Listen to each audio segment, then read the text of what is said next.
الحمد للہ وکفا وسلام علی عبادہ الذین اصطفیٰ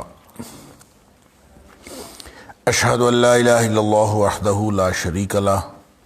واشہد ان محمدا عبدہ ورسولہ صلی اللہ علیہ وآلہ وسلم۔ اللہم صلی علی محمد وعلی آل محمد کما صلیت علی ابراہیم وعلی آل ابراہیم انک حمید مجید۔ اللہم بارک علی محمد وعلی آل محمد کما بارکت علی ابراہیم وعلی آل ابراہیم انک حمید مجید۔ اما بعد فاعوذ باللہ السمیع العلیم من الشیطان الرجیم من حمزہ ونفخہ ونفثہ۔ بسم اللہ الرحمن الرحیم۔ فقال الملأ الذين كفروا من قومه ما نراك إلا بشرا مثلنا وما نراك اتبعك إلا الذين هم أراذلنا بادي الرأي وما نرى لكم علينا من فضل بل نظنكم كاذبين۔ پھر کہا ان کی حضرت نوح علیہ السلام کی قوم کے سرداروں نے، وہ سردار جو کافر تھے، ما نراک، ہم نہیں دیکھتے، الا بشرا مثلنا، کہ تمہیں ہم اپنے جیسا بشر ہی دیکھتے ہیں، وما نراک اتبعک، اور جو آپ کے پیروی کرنے والے ہیں ان کو بھی ہم نہیں دیکھتے، الا الذین، مگر ایسے لوگ، ہم اراذلنا، جو ہم میں سے کم ترین لوگ ہیں، بادی الرائے، موٹی عقل والے ہیں، سرسری رائے والے ہیں، وما نری لکم علینا من فضل، اور ہم آپ کے لیے اپنے اوپر کوئی فضیلت نہیں دیکھتے، بل نظنکم کاذبین، بلکہ ہمارا گمان ہے کہ تم لوگ جھوٹے ہو۔ اللہ اکبر۔ آیت نمبر 27 سورہ ہود، اس سے آج کے سبق کا آغاز ہو رہا ہے اللہ کے فضل اور اس کی توفیق سے۔ تو جیسے پہلے عرض کیا جا چکا کہ آیت نمبر 24 تک، یعنی پہلی جو 24 آیات ہیں سورہ ہود کی، اس میں تمہیدی بیان ہے، اس میں توحید کا تذکرہ ہے، اور وہ بنیادی عقائد یعنی توحید، رسالت اور آخرت اس کے حوالے سے آگہی دی گئی ہے، اور پھر اس میں دعوت بھی ہے مشرکین مکہ کے لیے، اور ساتھ ہی ساتھ تنبیہ بھی ہے، اور تنبیہ کی تمثیل اور مثال کے طور پر 6 اقوام کے واقعات ذکر ہوئے ہیں، 6 نبیوں کی قوموں کے، ان قوموں کے تذکرے جن کو نافرمانی کی وجہ سے تباہ و برباد کر دیا گیا۔ اور اس میں جہاں تک مشرکین مکہ کی بات ہے، جو مخاطبین اول تھے، ان کو، مشرکین مکہ کو اس میں ڈراوا دیا گیا ہے، دھمکی دی گئی ہے، تنبیہ کی گئی ہے، وارننگ دی گئی ہے، اور ساتھ ہی ساتھ نبی اکرم صلی اللہ علیہ وسلم کو تسلی دی گئی ہے کہ آپ سے پہلے بھی جو قومیں ہیں وہ اپنے نبیوں کو جھٹلاتی رہی ہیں، اور پھر اگر کوئی اپنے نبی پاک صلی اللہ علیہ وسلم کی بات ہو یا گزشتہ نبیوں کی بات ہو، جو قوم دشمنی کی انتہا کر دیتی ہے، پھر ان پر اللہ کا عذاب آ جاتا ہے۔ لہٰذا اس ضمن میں اللہ کریم نے بالعموم ان 6 اقوام کا ہی ذکر کیا ہے، جو دیگر صورتوں میں بھی ہے اور یہاں بھی، اور یہ 6 اقوام کہا یہ جاتا ہے کہ ان 6 اقوام کا ذکر اس لیے اللہ کریم نے بار بار فرمایا ہے کہ جو عالم عرب ہے، اس وقت کا عرب، جس میں اردن، شام اور عراق تک کا سارا علاقہ شامل تھا، اور یمن بھی اس میں شامل تھا، اور یہ جس کو آپ متحدہ عرب امارات کہتے ہیں، یہ سارا جزیرۃ العرب، اس میں یہ 6 اقوام یعنی جغرافیائی طور پر وہ اسی عرب کے علاقے میں ہوئیں، اور ان کو عام طور پر لوگ کسی نہ کسی طور جانتے تھے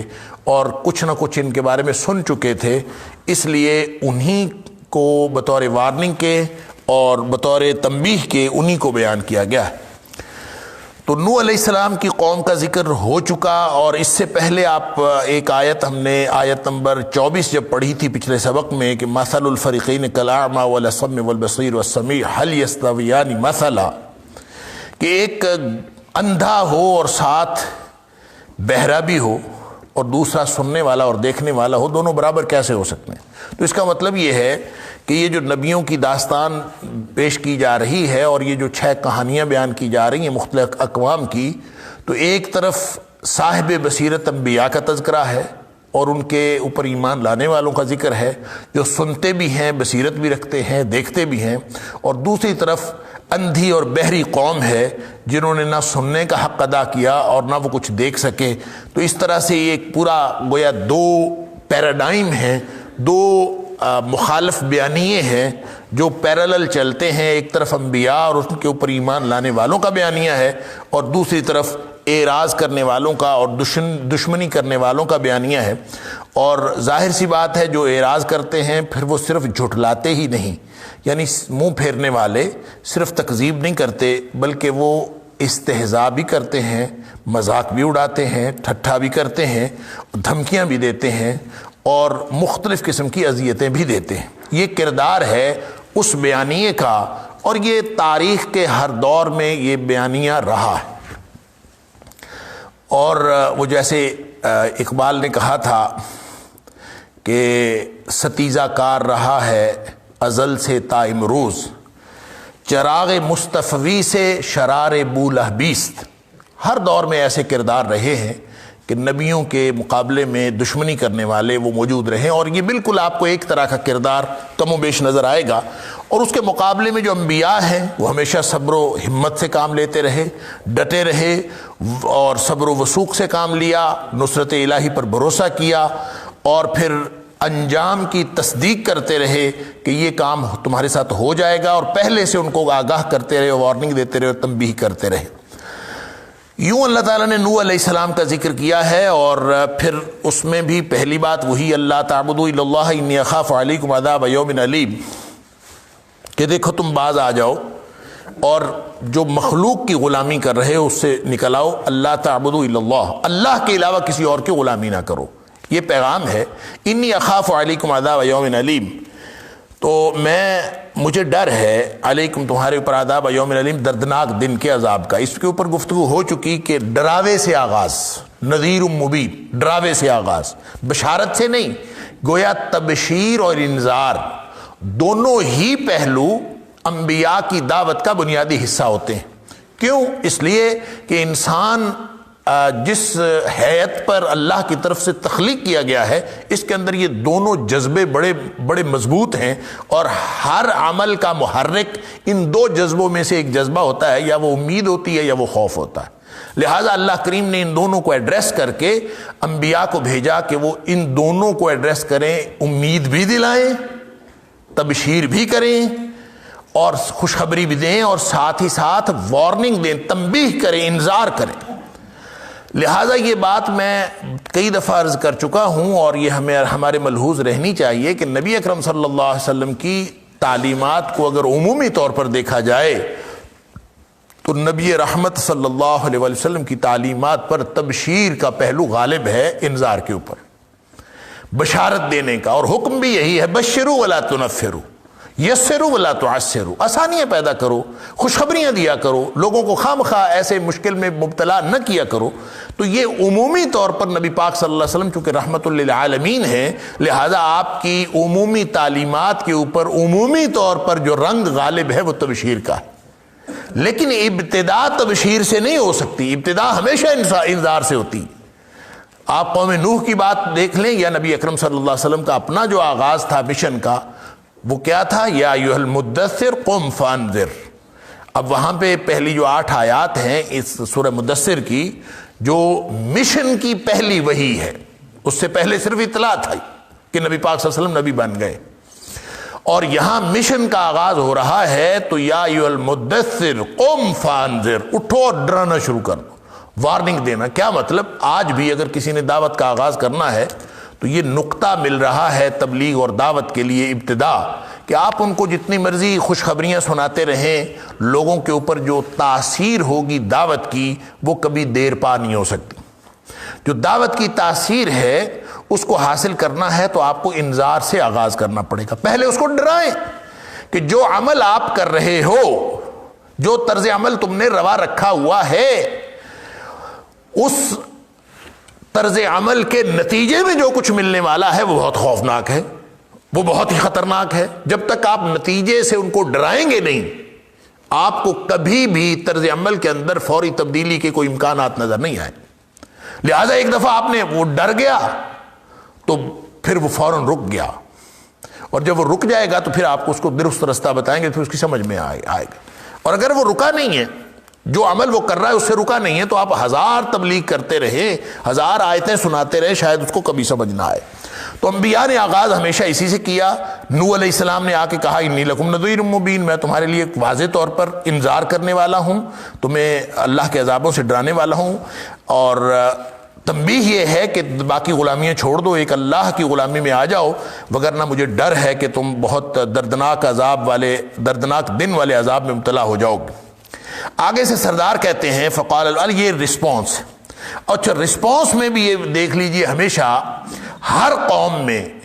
جو مقتدر طبقہ ہوتا ہے, جو صاحب اقتدار طبقہ ہوتا ہے, یا صاحب ثروت طبقہ ہوتا ہے, جو معاشرے کو لیڈ کر رہا ہوتا ہے, جس کو کسی نہ کسی طور قیادت و سیادت حاصل ہوتی ہے,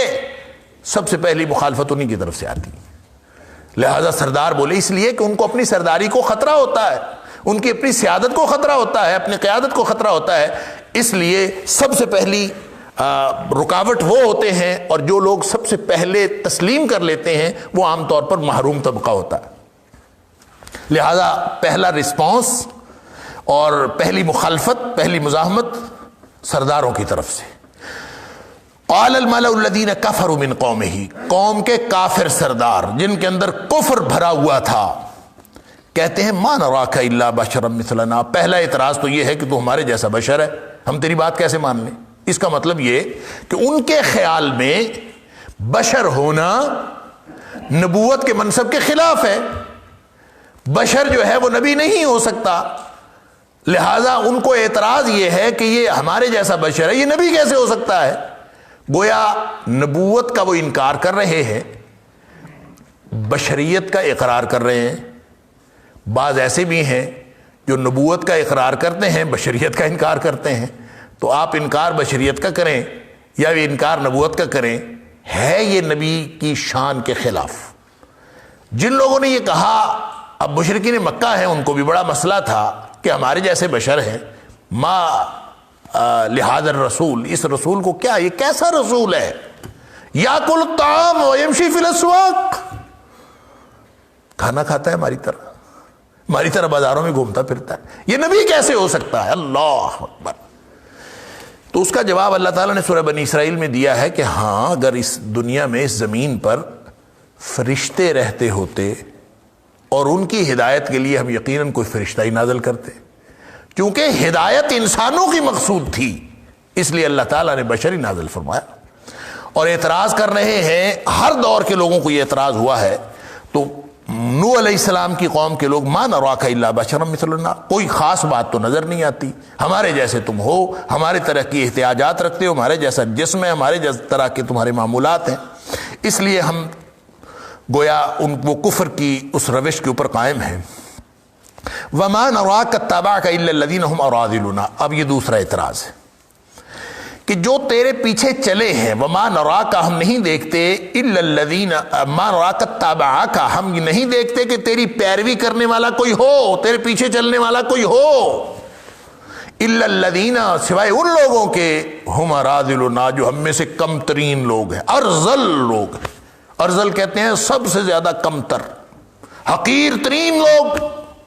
بالکل جن کی اپنی کوئی معاشرے کے اندر یوں کہہ لیجئے دھتکارے ہوئے لوگ. اللہ,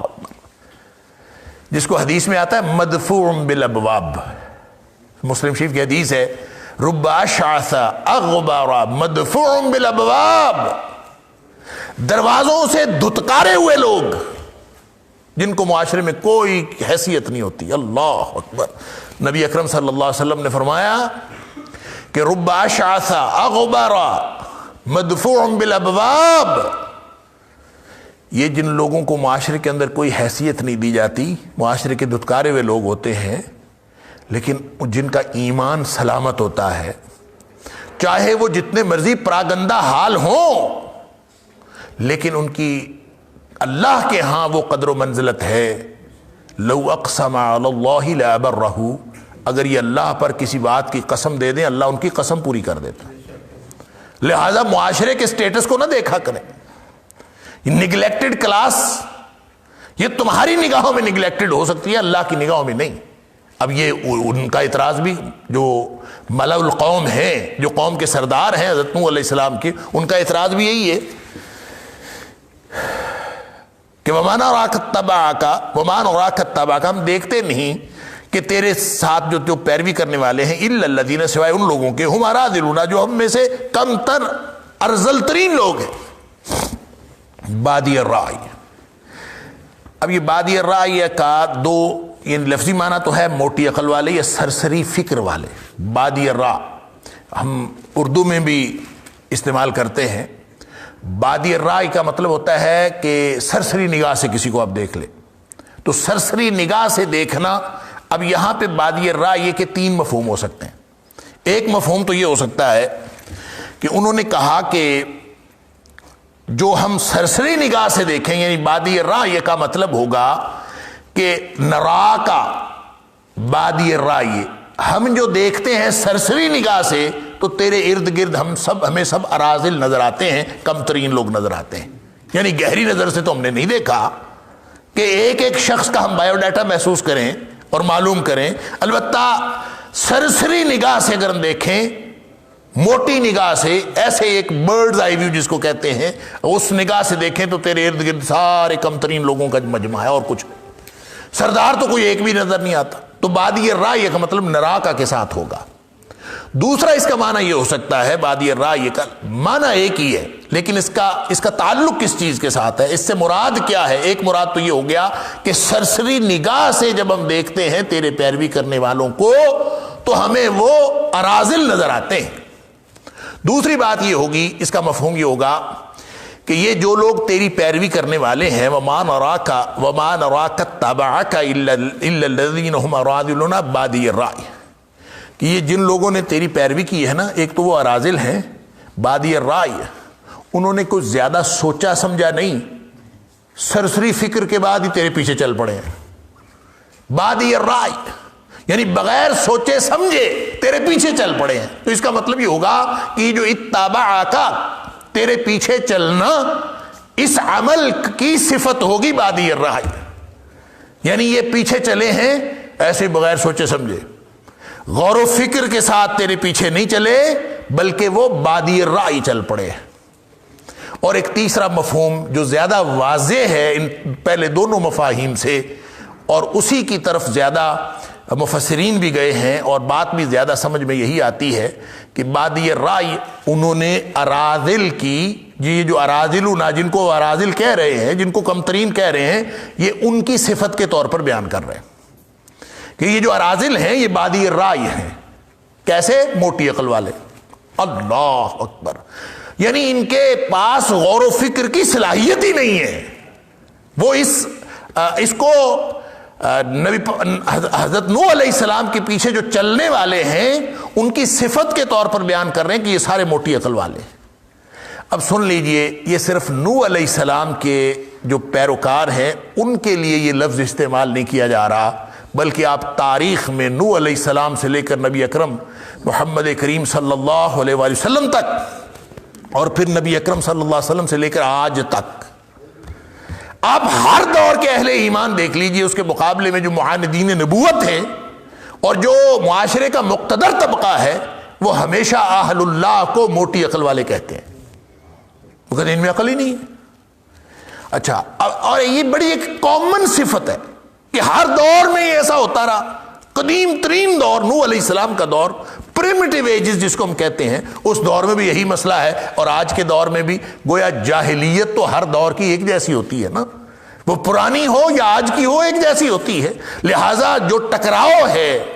اللہ کے دین کا، جن لوگوں کے ساتھ جو لوگ آ کے مزاحمت کرتے ہیں، جو مقتدر طبقہ ہوتا ہے، جو قیادت و سیادت رکھنے والے لوگ ہوتے ہیں، ان کے ہاں جتنے اعتراضات اہل اللہ کے اوپر تاریخ کے ہر دور میں رہے ہیں، وہی اعتراض آج کے دور میں بھی ہے کہ یہ موٹی عقل والے ہیں، ان کے اندر کوئی سوچنے سمجھنے کی زیادہ صلاحیت نہیں ہے. کبھی سوچا ہے کہ یہ کیا وجہ ہے؟ آج کا دور تو چلے سائنس کا دور ہے، آج کا دور تو چلے لاجک اور منطق کا دور ہے، اور آج کے دور میں تو سائنس نے بڑی ترقی کر لی ہے، انسانی ذہن بہت آگے چلا گیا ہے، اور آج مسجد میں بیٹھنے والوں کو اور اللہ کے دین کا کام کرنے والوں کو کوئی موٹی عقل کا کہے تو بات لاجیکل لگتی ہے۔ لاجک کا دور ہے نا، اس لیے لاجیکل لگو، کہتے ہیں زیادہ غور و فکر ہی نہیں کرتے، یہ سائنسی ترقی نہیں کرتے۔ بڑے بڑے جگادری، اپنے آپ کو علم کا بڑا ستون سمجھنے والے،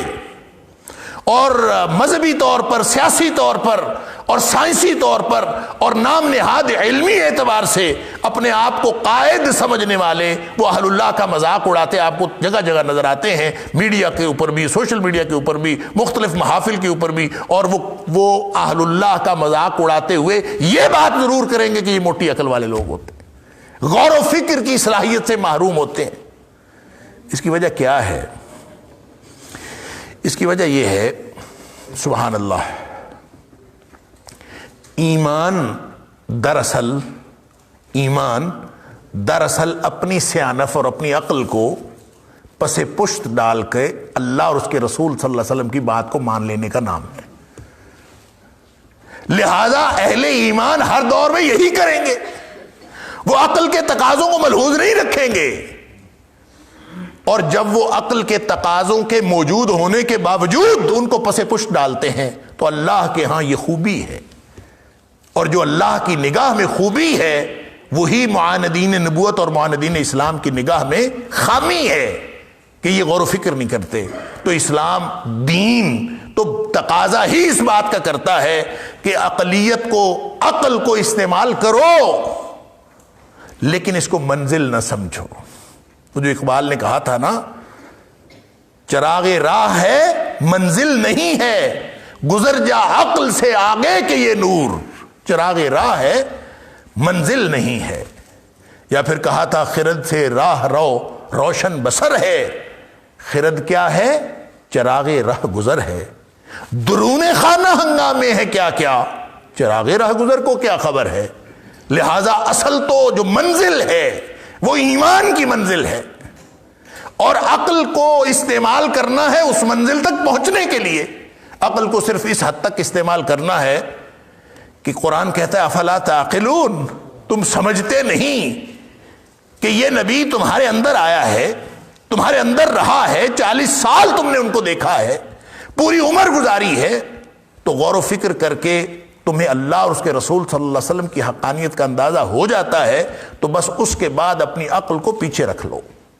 پھر اس کے بعد اللہ اور اس کے رسول صلی اللہ علیہ وسلم کی ہر بات کو مان لو۔ یہی اسی بات کا نام ایمان ہے۔ آمن بہ و آمن لہو، آمن بہ کا معنی اس کو مان لینا، تصدیق کرنا، ٹھیک کہتے ہیں، اور آمن لہو کا معنی سر تسلیم خم کر دینا۔ عقل جو مرضی کہہ رہی ہو، پھر اس کے بعد عقل کا تقاضا جو مرضی ہو، جب ایمان اللہ اور اس کے رسول صلی اللہ علیہ وسلم پر آ گیا تو پھر اس کے بعد وہ بات صحیح ہوگی جو اللہ اور اس کے رسول صلی اللہ علیہ وسلم نے فرمائی، وہ بات صحیح نہیں ہوگی جو عقل کا تقاضا ہے۔ حضرت علی رضی اللہ تعالیٰ عنہ فرماتے ہیں کہ اگر شریعت کے اندر عقل استعمال ہوتی اور عقل کا استعمال شریعت کے اندر جائز ہوتا، شریعت کو سمجھنے کے لیے تو ٹھیک، لیکن شریعت کا معیار اگر عقل ہوتا، دیکھیں اس کو آپ یوں سمجھ لیجئے کہ ایک ہوتی ہے عقل پسندی یا اقلیت پسندی جس کو کہتے ہیں، ایک ہوتی ہے اقلیت پرستی۔ اقلیت پسندی اسلام میں جائز ہی نہیں بلکہ ضروری ہے، نامعقول دین نہیں ہے یہ عین عقل پر اور انسانی عقل کے تقاضوں کو پورا کرنے والا دین ہے، لیکن پوجنا عقل کو نہیں ہے، بندگی عقل کی نہیں کرنی، پیچھے اس کے نہیں چلنا، عقل کو دین سمجھنے کے لیے استعمال کرنا ہے، یہ عقلیت پسندی ہے۔ اور دین عقل کو پسند کرتا ہے، فکر و شعور، فہم و ادراک، یہ ساری صلاحیتیں اللہ نے عطا کی ہیں، اور یہ اس لیے عطا کی ہیں کہ اللہ کی صفات کو سمجھنے میں اور ارد گرد پھیلی ہوئی کائنات اور آفاق و انفس کی نشانیوں کو سمجھنے میں انسان کی عقل، انسان کا فہم اور شعور، یہ اس کو بطور ٹول بطور ہتھیار، بطور ذریعے کے کام آئے. اور جب اس کو سمجھ لیا کہ یہ کائنات ساری اللہ نے پیدا کی ہے، جب اس کو سمجھ لیا پھر اس کے بعد بات عقل کی نہیں مانی جائے گی، اللہ کی مانی جائے گی، اللہ اور اس کے رسول صلی اللہ علیہ وسلم کی مانی. تو یہی بات حضرت علی رضی اللہ تعالیٰ عنہ فرماتے ہیں کہ اگر معیار عقل ہوتا نا تو یہ جو موزوں پہ مسا ہے نا، یہ تلوے کی طرف کرنے کا حکم دیا جاتا، کیونکہ نیچے تو تلوا لگتا ہے اور مسا اوپر کی طرف کرنے کا حکم ہے. تو اس کا مطلب ہے شریعت میں معیار عقل نہیں ہے، نبی کریم صلی اللہ علیہ وسلم کا فرمان ہے. تو جو اہل ایمان ہوتے ہیں وہ ایمان کے اس تقاضے کو سمجھتے ہیں. ہر دور کے اہل ایمان، وہ نوح علیہ السلام کے دور کے اہل ایمان ہو یا آج کے دور کے اہل ایمان ہو، وہ ایمان کے اس تقاضے کو سمجھتے ہیں کہ عقل معیار نہیں ہے، اللہ اور اس کے رسول کا فرمان معیار ہے. جب وہ اس کو سمجھ کے عقل کے تقاضے کو پسے پشت ڈالتے ہیں اور ایمان کے تقاضے پر عمل کرتے ہیں تو جتنے بھی معاندین اسلام ہوتے ہیں ان کو وہ موٹی عقل والے لگتے ہیں.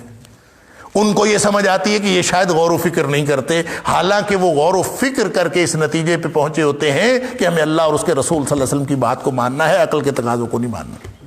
یہ فرق ہے. لہذا آپ دیکھ لیجئے جو بھی عقلیت پرست ہیں، جو بھی عقلیت پرست ہیں، جو اس کو صرف چراغ راہ گزر نہیں سمجھتے، منزل سمجھتے ہیں،